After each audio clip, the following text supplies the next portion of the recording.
Russian वैज्ञानिक ए तख्तजान द्वारा दी गई वर्गीकरण की पद्धति है। निम्न में से कौन सी पद्धति है जो तख्तजान द्वारा दी गई थी? ठीक है, ये यहाँ पर हमें क्वेश्चन दिया गया है। ओके, चलिए अब हम इस प्रश्न को हल करते हैं। देखो यहाँ पर वर्गीकरण जो है वो 3 प्रकार का किया गया है, मतलब कि जो क्लासिफिकेशन है वो 3 प्रकार का है। ठीक है, पहला क्लासिफिकेशन जो है वो था हमारा नेचुरल क्लासिफिकेशन। नेचुरल क्लासिफिकेशन जो है यानी कि प्राकृतिक, नेचुरल यानी कि प्राकृतिक क्लासिफिकेशन। दूसरा क्लासिफिकेशन किया गया था आपका आर्टिफिशियल क्लासिफिकेशन, आर्टिफिशियल यानी कि कृत्रिम क्लासिफिकेशन किया गया था। और तीसरा किया गया था फाइलोजेनेटिक। ठीक है, फाइलोजेनेटिक क्लासिफिकेशन। ये 3 तरह के क्लासिफिकेशन हुए हैं। अब जो नेचुरल क्लासिफिकेशन है इसके अंदर तो क्या किया जाता है कि जो पादप है या जो भी ऑर्गेनिज्म है या जंतु है या जो जीव है, उस जीव के प्राकृतिक लक्षण देखकर, कौन से लक्षण देखकर?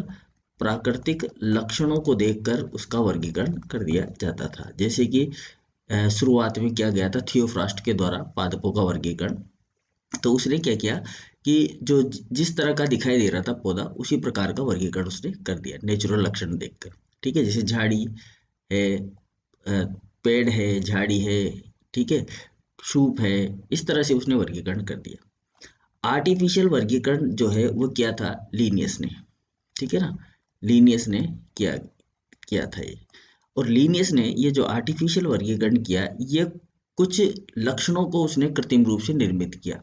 जैसे पुंकेसर, ठीक है, पुंकेसर या पुष्प का रंग, पुष्प का आकार किस तरह का है, पुष्प के जो पत्र है वो कितने प्रकार के हैं, मतलब कौन कौन से दल है, दल कितने कितने हैं, काउंटिंग में 5, 7, 8, 10 इस तरह से। तो उसने क्या किया है कि लक्षण तो वही देखे लेकिन उनको थोड़ा सा आर्टिफिशियली मॉडिफाई कर दिया। तो ये किया था किसने? लीनियस ने।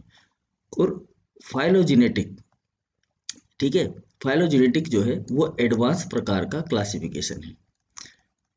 एडवांस टाइप का क्लासिफिकेशन, एडवांस टाइप से मतलब है कि इसके अंदर हम किसी भी पादप का जाति वृत्तीय इतिहास देखते हैं। क्या देखते हैं इसके अंदर? हम जाति वृत्तीय इतिहास, किसी भी पादप का जाति वृत्तीय इतिहास देखा जाता है। जाति वृत्तीय इतिहास इसके अंदर देखा जाता है। ठीक है, मतलब कि इसका पूर्वज कौन था, ठीक है, इसके बाद कौन है, इसके बाद किस तरह के पौधे होंगे, या इनसे पहले जो है, जैसे मान लो ये कोई प्लांट है अपना और ये किसी जमाने में यहाँ पर उगता था। ठीक है, तो इस आज आज ही उग रहा है और ये वर्तमान में हमें मिल रहा है यहाँ पर, लेकिन इससे पहले इसके पूर्वज किस तरह के थे, और ये जो पूर्वज थे, ये जो प्लांट बना है, ये प्लांट कौन से प्लांट से बना है। ठीक है, तो इस तरह से यहाँ पर एक जाति वृत्तीय जो है इतिहास देखा जाता है। इसको बोलते हैं फाइलोजेनेटिक क्लासिफिकेशन। और इस तरह का जो क्लासिफिकेशन होता है, फाइलोजेनेटिक टाइप का जो क्लासिफिकेशन होता है, ये इम्पोर्टेंट होता है। इससे हम पौधे का पूरा इतिहास जान सकते हैं कि पहले पौधा कौन सा था और बाद में वो कैसे कैसे रूपांतरित हुआ है, कैसे कैसे उसने इवोल्यूशन किया है अपना, कैसे कैसे बदलाव किए हैं उसके आधार पर। ठीक है, तो यहाँ पर मैंने बताया आपको कि जो कृत्रिम तरह का जो क्लासिफिकेशन है ये, और प्राकृतिक तरीके का जो क्लासिफिकेशन है, ये काफी ओल्ड टाइप का क्लासिफिकेशन है। ठीक है ना, कौन सा क्लासिफिकेशन है? ओल्ड टाइप का क्लासिफिकेशन है। तो इसमें क्या है, पादप के बाहर के लक्षण देखकर उसके आंतरिक लक्षणों का पता नहीं लगाया जा सकता था, बाहर के लक्षण देखकर ही क्या कर दिया जाता था? वर्गीकरण कर दिया जाता था। लेकिन जाति वृत्तीय जो वर्गीकरण है, इसके अंदर बहुत सारी चीजों को देखा जाता है, सेल की स्ट्रक्चर, इन सबको देखा जाता है। ठीक है, और उसके अंदर बनने वाले पदार्थ कौन कौन से हैं उनको भी देखा जाता है, उनका इतिहास जाना जाता है कि कहाँ से पदार्थों की उत्पत्ति हो रही है, क्या हो रहा है।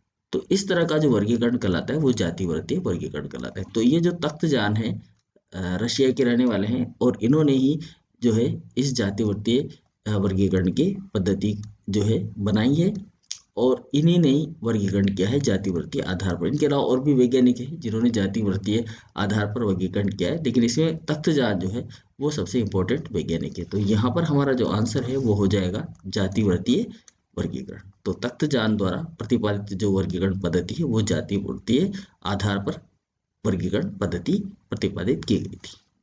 Okay, thank you.